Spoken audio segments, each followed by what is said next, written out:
bonjour à tous, donc nous sommes aujourd'hui avec Clément alias eSoft pour les intimes. Bonjour et merci de m'accueillir sur votre stand, ça fait plaisir de vous retrouver. Bah oui, puisqu'on s'était déjà croisés du coup en 2017.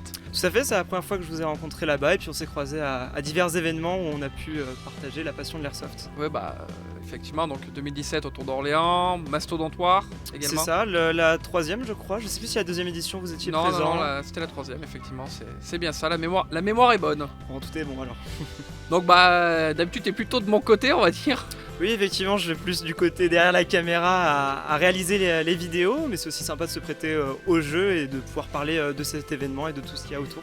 Ouais, écoute, en tout cas, t'es venu aujourd'hui sur cet événement, donc t'es quand même multicasquette parce que youtubeur, Captain ICS, tu travailles chez des Stockage Games, t'es joueur. C'est ça. Bref, t'es airsofter en je vis airsofter, je mange airsofter, je dors airsofter, vraiment tout ce qu'il y a autour de l'airsoft et à ses attraits, j'apprécie et c'est pour ça que j'essaie d'y participer au mieux. C'est vrai que je suis plusieurs casquettes, avant tout je suis joueur, j'ai découvert l'airsoft il y a quand même pas mal d'années et je suis devenu vidéaste par la suite en voulant faire découvrir mon loisir au travers de mes réalisations. Par la suite, je suis venu Captain ICS quand c'était à l'époque ASG, donc Julien de chez ASG qui avait proposé à différents joueurs de pouvoir faire découvrir la marque ICS qui n'était pas encore très développée en France à titre bénévole et du coup aller sur le terrain, faire découvrir les nouveautés, discuter autour de cette marque-là. Et je trouvais ça sympa, la perspective d'aller parler directement aux joueurs et d'appréhender leur ressenti sur une marque et essayer de la faire évoluer au mieux et c'est pour ça que je suis toujours avec eux, un peu moins présent sur les événements, mais j'essaie toujours de répondre aux questions ou de présenter les nouveautés que peut avoir ICS. Et à partir de 2019, début 2019, j'ai rejoint l'équipe de Destockage Game en tant que vidéaste et je suis passé donc du côté professionnel. Effectivement, je pense que Destockage Game aujourd'hui est un shop qui a quand même sa place dans le milieu de l'airsoft, en tout cas on en entend parler.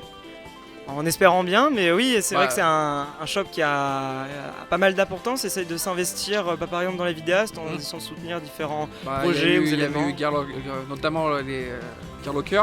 Oui, tout à fait, avant, oui. Avant du coup qu'ils arrêtent. Et puis maintenant, donc régulièrement des petites vidéos.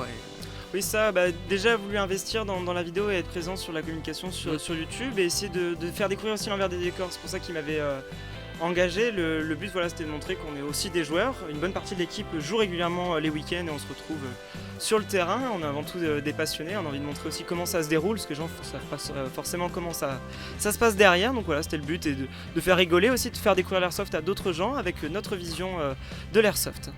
En tout cas, ça a l'air de marcher. Effectivement, joueur, et puis on a pu voir tes petites mésaventures tout à l'heure avec ta GoPro. Et j'en ai eu plusieurs malheureusement aujourd'hui.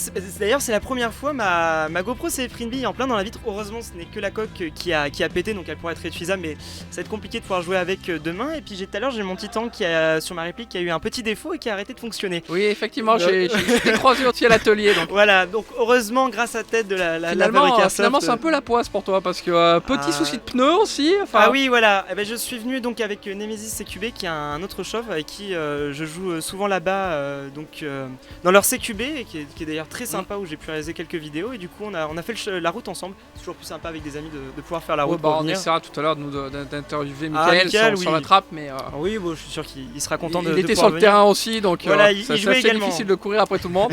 C'est sûr, c'est pas toujours facile. Donc si ce week-end les fans n'ont pas ou peu de vidéos du speed, de l'événement. Ouais, voilà, de l'événement du tournoi de speed de demain, on saura pourquoi.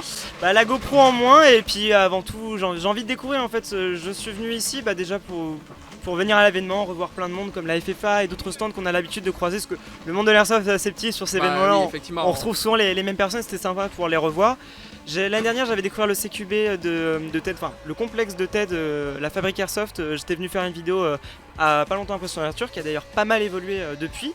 Et du coup, j'avais envie de voir l'évolution qu'a pu avoir le terrain. Et puis, même, donc, comme tu as pu dire, il y a un tournoi de Speedsoft demain et j'avais envie de découvrir cette discipline. On a beau rigoler dessus, c'est une part importante qui devient importante dans l'airsoft. Et j'avais envie de pas faire le vieux et dire oh ça sert à rien, c'est de la nouveauté. Et j'ai envie moi aussi de pouvoir tester, de me faire mon propre avis dessus et d'évoluer avec la discipline de l'airsoft. Du coup j'ai cru comprendre que Mickaël étant avec un joueur en moins, t'as légèrement embauché. Oui, il lui manquait un joueur. Moi, au départ, j'étais juste la route pour venir découvrir et aussi voir plus que jouer. Et par la suite, il m'a dit bah écoute, il me manque une place, une place vacante en tant que joueur. Et je dis eh ben écoute, on va tester ça et puis on va se prendre quelques billes et rigoler avec les autres. Oui, c'est ça. Et puis du coup, aujourd'hui, donc plutôt découverte des autres terrains, ou redécouverte des autres terrains. Voilà, redécouvert avec les changements et les améliorations qu'il a pu faire. J'ai pu tester rapidement le speed avec mon petit souci de titan, mais le terrain est sympa, ça change vraiment de ce que j'ai l'habitude de faire. Je suis plus parti du dimanche ou un peu plus roleplay, mais j'aime autant aller jouer chez Nemesis CQB ou chez TED. Ça permet de vraiment de varier le jeu. Des jeux peut-être un peu plus agressifs. Voilà, tout à fait. Les parties du dimanche sont un peu plus calmes. Là, c'est un jeu un peu plus nerveux, donc on dure moins longtemps, mais on est bien crevé. Voilà, on est bien crevé, et puis bon, par contre, faut avoir une réplique qui fonctionne. Exactement, pour jouer, lancer les billes à la main là-bas, je pense que ça va être un peu compliqué de pouvoir suivre le rythme, mais c'est toujours faisable. Et du coup, bah après toi, niveau Airsoft, donc t'as quand même pas mal vadrouillé, on te voit régulièrement un peu partout en France. Maintenant t'es dans le sud, c'est ça? Tout à fait, maintenant Destockage Game est vers Avignon, donc du coup j'ai déménagé par la suite, mais il ne m'empêche pas de revenir vadrouiller dans la France quand j'ai l'occasion. Le train est toujours à portée, ou faire du covoiturage, mais j'essaie toujours de me déplacer parce qu'on a toujours envie de voir, étant toujours vraiment passionné d'Airsoft, j'ai toujours envie de me déplacer et voir les nouveautés, ce qui peut se passer dans la France et continuer à voir l'évolution de la discipline.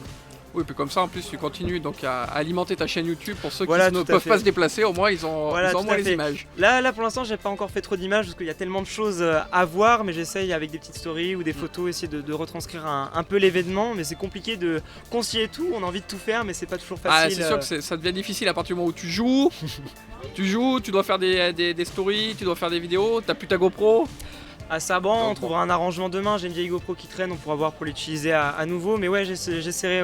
Après TED a aussi mis en place avec ses partenaires un live qui pourra retranscrire donc l'événement toute la journée de demain.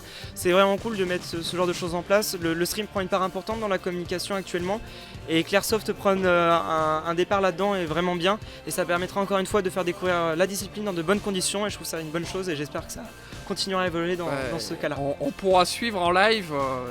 Si d'habitude les personnes ont l'habitude de te suivre en live pour présenter les choses, là on pourra suivre en live tes performances du coup sur le turf. Je sais pas si performance c'est le bon mot, surtout que d'habitude en vidéo il y a toujours le moyen de cutter le passage où tu te fais une gamelle, le passage ceci. Là, on aura tout le plaisir des yeux. Tout à fait. Là je vais surtout découvrir, ça va être. Là en fait t'essaies de te dire si demain t'es pas bon, tu diras bon je découvrais. Je sais pas. Tu prépares le terrain là, c'est ça? Ouais, on va se dire ça. Je pense que je vais plus manger que donner, mais c'est toujours sympa, c'est toujours dans un partage. Ah bah de toute façon ouais, tu prends ma bille, je te donne la mienne.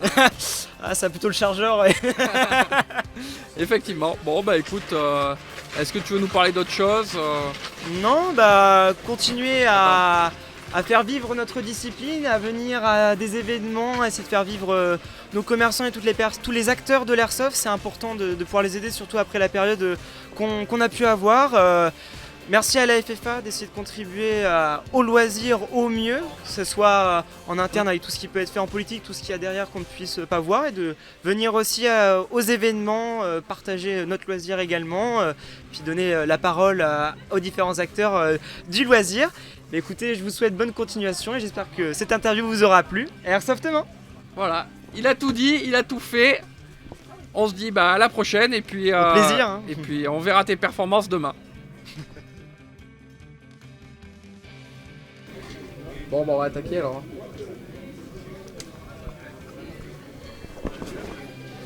T'en as deux là qui font l'amour sur ton t-shirt. Et c'est celle-là qui me font chier depuis tout à l'heure, je l'ai claqué et non en fait, pas il y en a partout. Putain. Donc bonjour à tous.